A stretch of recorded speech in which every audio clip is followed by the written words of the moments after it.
পাশাপাশি আমরা কিন্তু প্রতি বছরই বিভিন্ন প্রাইমারি স্কুল এবং মাদ্রাসাগুলোতে আমরা মেডিসিনাল যে প্ল্যান্টগুলো আছে, বিশেষ করে স্কুল গোয়িং যারা স্টুডেন্ট আছেন তাদের ভিতরে আমরা অ্যাওয়ারনেস বিল্ড আপ করার জন্য যে মেডিসিনাল প্ল্যান্টের যে উপকারী দিকগুলো সেটা তাদের সামনে তুলে ধরছি, এবং এটা আমাদের চলমান একটা প্রক্রিয়া। ধন্যবাদ। এই পর্যন্ত স্কোয়ার কতগুলো গাছ লাগাইছে?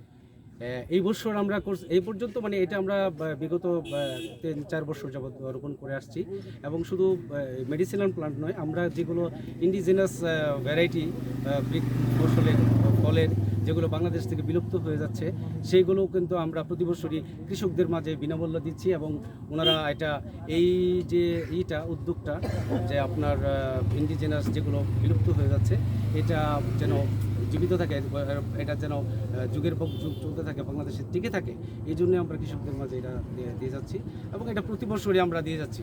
এটা একটা যেমন গত বছর আমরা দিলাম 1000 স্কুলে, এই বছর আমরা দিচ্ছি 1200 স্কুলে, নেক্সট ইয়ার ইনশাল্লাহ এটা আমরা আরও উত্তরোত্তর বৃদ্ধি করব। এই প্রোগ্রামটা আমাদের একটা চলমান থাকবে। ধন্যবাদ।